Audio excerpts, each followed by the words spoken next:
avenue Charles de Gaulle à Ouagadougou ce 28 novembre 2017. Alors qu'Emmanuel Macron s'exprimait sur la politique française en Afrique, les étudiants anti-impérialistes se faisaient entendre sans embâche de l'autre côté de l'université Ouaga, un professeur Joseph Kizerbo. Le franc CFA, c'est fini. Nous ne voulons pas que ce soit Macron qui prononce la fin du franc CFA, mais que ce soit nos dirigeants qui prononcent la fin du franc CFA. La gestion de l'Afrique ne concerne plus Macron, ne concerne plus la France. Nous n'avons pas élu Macron. Que Macron gère la France et que l'Afrique soit gérée par les Africains. Que les sociétés françaises quittent l'Afrique, arrivent à prendre l'uranium du Niger pendant que le Niger est dans le noir. Les sociétés prennent le bauxite de l'Afrique pendant que nous n'avons pas l'aluminium, pendant que nous n'avons pas les sociétés pour avoir les voitures. Nous ne voulons plus. Nous voulons aujourd'hui que les sociétés africaines, à capitaux africains, puissent avoir les activités d'exploitation de nos mines en Afrique. Nous ne voulons plus que nos dirigeants signent un seul arrêté ou un seul traité de commerce avec ces Européens. Nous ne voulons plus aller en émigration, nous ne voulons plus aller en esclavage en Libye.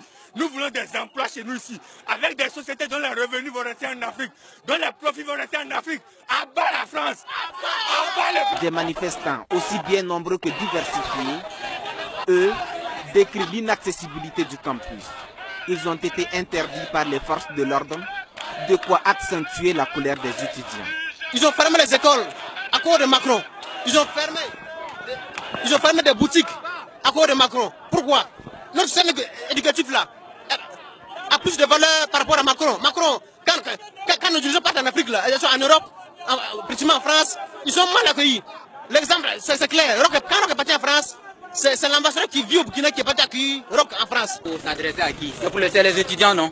Mais pourquoi on nous recale ici pour qu'on n'ait pas accès? Il est venu pour nous adresser. Pourquoi on nous maintient ici? On veut rentrer dans le campus. L'université est assez grande pour accueillir des millions d'étudiants. Lors de leur dernier sommet, qu'est-ce que Macron a dit des Africains? L'Afrique a un problème civilisationnel. Aujourd'hui, on l'accueille au Burkina Faso parce que nous avons un problème civilisationnel. Effectivement, nous l'avons. Non, nous n'avons pas de leçons à prendre de Macron. Non, nous n'avons pas besoin de Macron. Nous n'avons pas besoin de régimes encore impérialistes. Et c'est le début d'un bras de fer entre eux et les policiers. Tout de suite, la tension monte. Les forces de l'ordre craquent et ils lâchent le gaz lacrymogène.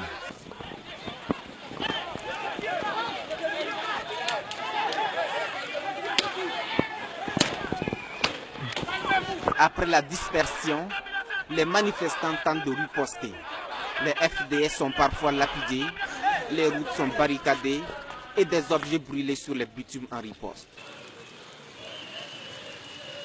Grâce à l'armada de moyens déployés pour contrecarrer tout débordement, les manifestants ont pu être repoussés. Mais ils maintiennent la pression tout autour de l'université pendant que le président français s'adressait aux autres étudiants. Un événement qui a également occasionné la fermeture des commerces dans les environs du campus, où les contestations anti-impérialistes gagnaient en ampleur depuis 2 jours. L'avenue Charles de Gaulle, qui passe devant le campus de Zorona, a même été rebaptisée ce 27 novembre, boulevard Thomas Sankara par des étudiants.